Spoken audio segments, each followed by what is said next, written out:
මම financial adviser කෙනෙක් නෙවෙයි. buy or sell recommendation දෙන්නේ නෑ. මම මෙතනදි කරන්නේ මා ලබාගත් දැනුම බෙදා ගැනීම පමණයි. ඔබ යම්කිසි මුදලක් ඉන්වෙස්ට් කරනවා නම් ඒ පිළිබඳව හොඳට ඉගෙනගෙන කළ යුතු වෙනවා.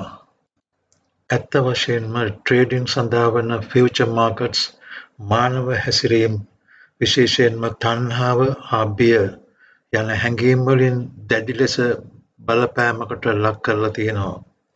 ෆියුචර් මාකට්ස් වල මිල චලනයන් එහෙම යන්නේ ඇති කරන බොහෝ buy හා sell තීරණ මෙහෙයවනු ලබන්නේ මේ හැඟීම් දෙක මගින්. සාර්ථක වෙළඳුන් හදිසි ආවේග මත ක්‍රියා කරනවා වෙනුවට විනයගරුක උපාය මාර්ග, අවදානම් කළමනාකරණය හා මනෝවිද්‍යාත්මක දැනුවත්භාවය තුළින් මේ හැඟීම් කළමනාකාරී කරගන්නවා. අලුතෙන් මාකට් එකට එන අය ඩෙමෝ ප්ලැට්ෆෝම් වල ට්‍රේඩ් කරලා පුරුදු වෙනවා. එතකොට ඒ කියන හැඟීම් බය හා තණ්හාව ඇති වෙන්නේ නැහැ. මොකද ඒ අයට ඩොලර් 10,000ක් විතර දාලා දෙනවා. ඒවා බොරු මුදල් නිසා හොඳට ට්‍රේඩ් කරනවා. නමුත් ඔබ ඩොලර් 100ක් දමා රියල් account එකේ ට්‍රේඩ් කරනකොට බය හා තණ්හාව කියන දෙකම ඇති වෙනවා.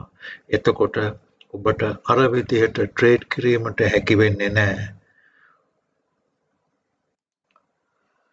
මුදල් උපයන්න අපි හැමදාම ට්‍රේඩ් කරන්න අවශ්‍ය නැහැ. ඇත්තටම ස්ථාවරව Tamanගේ ගිණුම වර්ධනය කරගන්නා ට්‍රේඩර්ස්ලා කියන්නේ වැඩිපුරම ට්‍රේඩ් කරන අය නොවේ. ඒ අය තමයි වැඩිපුරම බලාගෙන ඉන්න අය. ඔව් අපි දන්නවා නිතරම ක්‍රියාශීලීව ඉන්න එක, ඇලර්ට්ස් පස්සේ දුවන එක, දවසම ට්‍රේඩින් එකේ ඉන්න එක අගය කරන ලෝකෙක මේ කතාව කොච්චර අමුතු විදියට ඇහෙනවද කියලා. ඒත් ඕනෑම ප්‍රොෆෙෂනල් ට්‍රේඩර් කෙනෙක්ගෙන් අහන්න. ඔවුන් කියන්නෙත් මේ දේම තමයි. අඩුවෙන් කරන තරමට හොඳයි. less is more. බොහෝ නවක ට්‍රේඩර්ස්ලා විශ්වාස කරනවා වැඩිපුර ට්‍රේඩ්ස් කියන්නේ වැඩිපුර අවස්ථා හා වැඩිපුර ලාභ කියලා. නමුත් යථාර්ථය නම් වැඩිපුර ට්‍රේඩ්ස් වලින් සාමාන්‍යයෙන් වෙන්නේ වැඩිපුර වැරදීම්, වැඩිපුර මානසික ආතතිය හා වැඩිපුර පාඩු සිදුවීමයි. ඒක හරියට ඇස් බැඳගෙන ඊතල විදිනවා වගේ වැඩක්. සමහර විට එකපාරක් ඉලක්කයට වදී. ඒත් බොහෝ වෙලාවට කරන්නේ නිකරුණේ ඊතල නාස්ති කරන එක. ඇත්තම කතාව නම් ට්‍රේඩින් කියන්නේ අපි කොපමණ වාරයක් ට්‍රේඩින් වලට ඇතුල් වෙනවද කියන එක නෙවෙයි. ඇතුල් වුණාම කොච්චර හොඳට ඒ දේ කරනවද කියන එකයි. අන්න ඒකට තමයි අපි උපාය මාර්ගික අක්‍රියාතාව කියන්නේ. හරියටම ක්‍රියාත්මක වෙන්න ඕන වෙලාව එනකල් කිසිම දෙයක් නොකර සිටීමේ කලාව. ඒක තමයි තීක්ෂණ ට්‍රේඩර් කෙනෙක්ට තියෙන බලවත්ම ආයුධය. අපි කතා කරමු ඇයි මේක බොහෝ දෙනෙකුට මෙච්චර අමාරු කියලා. අපි ජීවත් වෙන්නේ ක්‍රියාකාරීත්වයට ඇබ්බැහි වූ සංස්කෘතියක. කිසිවක් නොකර සිටීම වැරදි වගේ හැඟීමක් එනවා. අපි නිතරම බටන්ස් ක්ලික් කරන්නේ නැත්නම්, චාර්ට්ස් විශ්ලේෂණය කරන්නේ නැත්නම් අපි පස්සට යනවා වගේ හැඟීමක් එනවා. නිශ්ශබ්දතාවය අපහසුයි. බලා සිටීම දුර්වලකමක් වගේ දැනෙනවා. නමුත් මේ ඔක්කොම පිටත ලෝකයෙන් එන අනවශ්‍ය ශබ්ද විතරයි. ට්‍රේඩින් බලා සිටීම කියන්නේ කුසලතාවයක්. ඉවසීම කියන්නේ බලයක්. සොල්දාදුවන් හෝ ස්නයිපර්වරුන් ගැන හිතන්න. ඔවුන් දිගටම වෙඩි තියන්නේ නැහැ. ඔවුන් අධ්‍යයනය කරනවා, සැලසුම් කරනවා, බලා සිටිනවා. ඊට පස්සේ නියම මොහොත ආවම ඔවුන් ඉතාම නිර්වද්‍යව පහර දෙනවා. ට්‍රේඩින් වල තිබිය යුත්තේ ඒ වගේම විනයක්. ප්‍රශ්නය තමයි බොහෝ ට්‍රේඩර්ස්ලා දන්නේ නැහැ තමන් බලාගෙන ඉන්නේ මොකටද කියලා. ඔවුන් දවසම පරිගණකයේ ඉස්සරහා ඉඳගෙන හිතනවා සමහර විට මේ සෙටප් එක වෙන්න ඇති, සමහර විට මේ සිග්නල් එක වෙන්න ඇති, මොනවා හරි වෙයි කියලා හිතලා ට්‍රේඩ් එකකට ඇතුල් වෙනවා. ඒක ට්‍රේඩින් නොවෙයි. ඒක බලාපොරොත්තු තියා ගැනීමක්. අපි බලාපොරොත්තු තියාගෙන ඉන්නවා නම් අපි දැනටමත් ඉන්නේ කරදරේ. අපේ වැරදි ගමනේදී කළ හැකි ලොකුම වෙනස්කම් වලින් එකක් තමයි මේ බලාපොරොත්තු වෙන එක නවත්වන්න. සැලසුම් කරන්න පටන් ගන්න. තීක්ෂණ ට්‍රේඩර් අනුමාන කරන්නේ නැහැ. ඔහු පැහැදිලි නීති හදා ගන්නවා. A, B හා C කියන කාරණා තුනම එකට ගැලපුණොත් විතරයි මං ට්‍රේඩ් එකක් ගන්නෙ. එහෙම නැත්නම් මං පැත්තකට වෙලා ඉන්නවා වගේ නීති. ඒක ඒ තරම්ම සරලයි. ඒ වගේම ඒ තරම්ම අමාරුයි. අපි ට්‍රේඩ් කරන්නේ අපේ මනෝභාවය මත නොවෙයි. අපි ට්‍රේඩ් කරන්නේ පැහැදිලි කොන්දේසි මත. අමාරුයි. මොකද ඒ නීති වලට ඇලී සිටින්න ඇත්තම විනයක් අවශ්‍ය වෙනවා. විශේෂයෙන්ම මාකට් එක ආකර්ශනීයව පේනකොට අපි වැඩිපුර ට්‍රේඩ් කරන තරමට අපි වැඩිපුර අවදානමට නිරාවරණය වෙනවා. වැඩිපුර තීරණ ගන්නවා. වැරදීම් කරන්න තියෙන අවස්ථා වැඩි වෙනවා. නමුත් අපි හොඳම සෙටප් වලට විතරක් ට්‍රේඩ් සීමා කළාම සම්භාවිතාවන් අපේ පැත්තට හරව ගන්නවා. ඒ වගේම මානසික ප්‍රඥය mental capital ඉතිරි කර ගන්නවා. ඒක තමයි බොහෝ ට්‍රේඩර්ස්ලා කතා නොකරන දෙය. මානසික ප්‍රඥය කියන්නේ අපේ හැඟීම්බර ශක්තිය. අපිට බුද්ධිමත් තීරණ ගන්න උදව් කරන මොලේ කොටස. අපි ඕවර් ට්‍රේඩ් කරනකොට ඒක දහනය වෙලා යනවා. අපි හැඟීම්බර වෙනවා. මහන්සි දැනෙනවා. පාලනයක් තියෙනවා කියලා හිතලා අපි බලහත්කාරයෙන් ට්‍රේඩ්ස් පටන් ගන්නවා. නමුත් ට්‍රේඩ් සීමා කරනකොට ඒ ශක්තිය ආරක්ෂා කරගන්නවා. සංසුන්ව ඉන්නවා.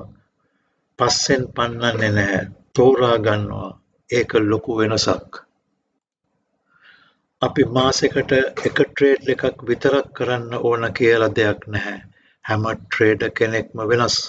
ඒත් මම කියන්නේ ඔයාගේ රිද්මය හොයාගෙන ඒවට නීති ගොඩනගා ගන්න කියලයි. සමහරුන්ට එක දවසකට එක ගුණාත්මක ට්‍රේඩ් එකක්, තවත් අයට එක සතියකට ට්‍රේඩ්ස් දෙකක් හෝ තුනක් ගණන වැදගත් නැහැ. ගුණාත්මක භාවයයි වැදගත්. තවත් සලකා බැලිය යුතු දෙයක් තමයි අපි ගන්න සෑම ට්‍රේඩ් එකකටම පිරිවැයක් තියෙනවා.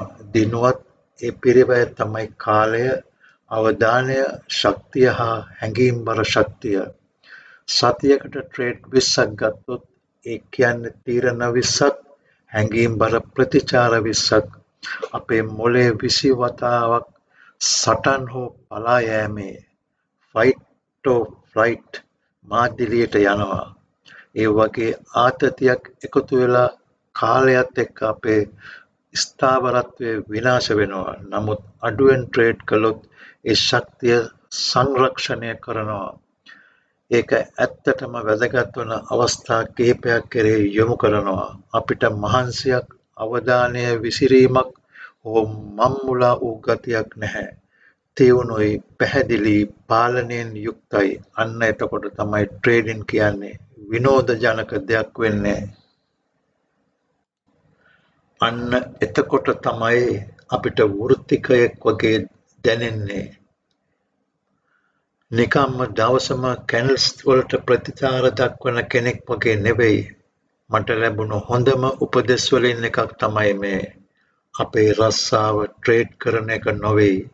රස්සාව නම් සෙටප් එක එනකල් බලාගෙන ඉන්න එක. ඒක හොඳට හිතට ගන්න. අපේ රස්සාව හැමදාම ට්‍රේඩ් කරන එක නම් දිගටම ස්ක්‍රීන් දිහා බලාගෙන ඉඳී. නමුත් ඇත්ත රස්සාව බලා සිටීම, සැලසුම් කිරීම හා අපේ ප්‍රාග්ධනය ආරක්ෂා කිරීම නම් බොහෝ වේලාවට කිසිවක් නොකර සිටීම ඇත්තටම ක්‍රියාවලියේම කොටසක්. හොඳම ට්‍රේඩර්ස්ලා කරන්නේ ඒක තමයි. ඔවුන් ඉක්මන් වෙන්නේ නැහැ. ඔවුන් බලහත්කාරකම් කරන්නේ නැහැ. ඔවුන් කම්මැලිකමට ට්‍රේඩ් කරන්නේ නැහැ. ඔවුන් බලා සිටිනවා. ඔවුන් ඉඳගෙන ඉන්නවා. ඔවුන් ඉවසිලිවන්ත නිරීක්ෂකයෙක් වගේ මාකට් කියවනවා. ඊට පස්සේ සෙටප් එක ආවම ඔවුන් ක්‍රියාත්මක වෙනවා. ඒක තමයි තීක්ෂණ ට්‍රේඩර්ගේ මානසිකත්වය. අඩුවෙන් කරන්න, ඒක වඩා හොඳින් කරන්න. මාකට් ඔයා ළඟට එන්න ඉඩ දෙන්න. මේ හැම වේලේම ලේසි නෑ. ඔයාට අවස්ථා මගහැරෙනවා වගේ හැඟෙන දවස් එයි. අපිට මගහැරපු මූස් අල්ලගත්තා කියලා වෙන ට්‍රේඩර්ස්ලා පුරසාරම් දොඩවන මොහොතවල් එයි. ඒ දිගු කාලීනව අපි දිනනවා.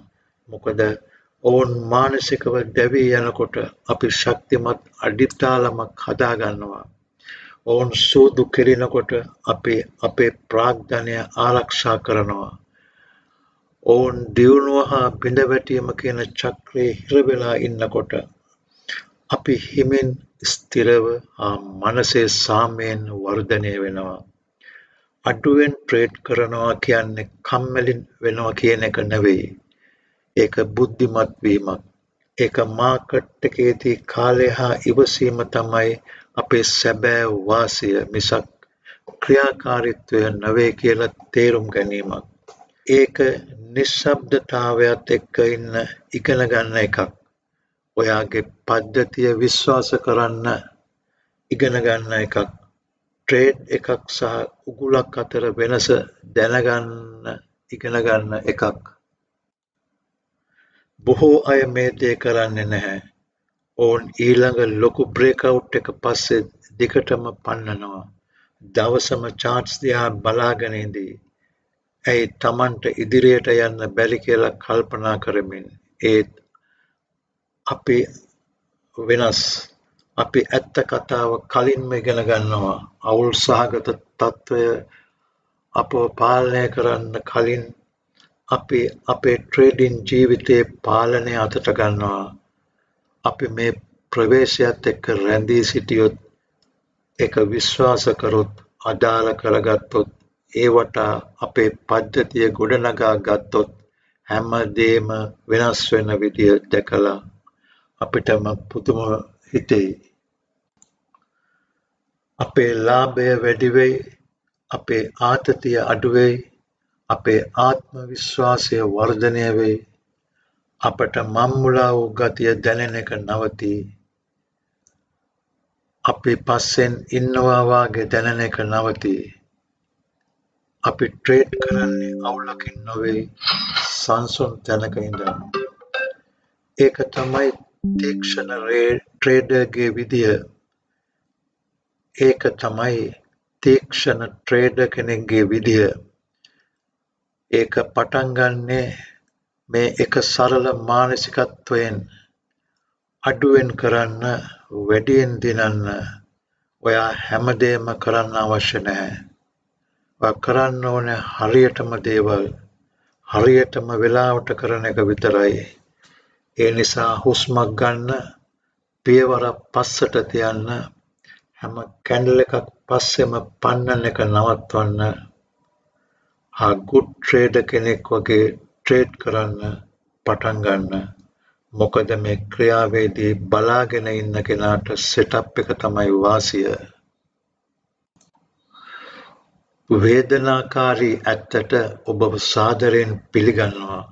අපි ඊළඟ වීඩියෝ එකකින් මේ පිළිබඳව තව දුරටත් සාකච්ඡා කරමු.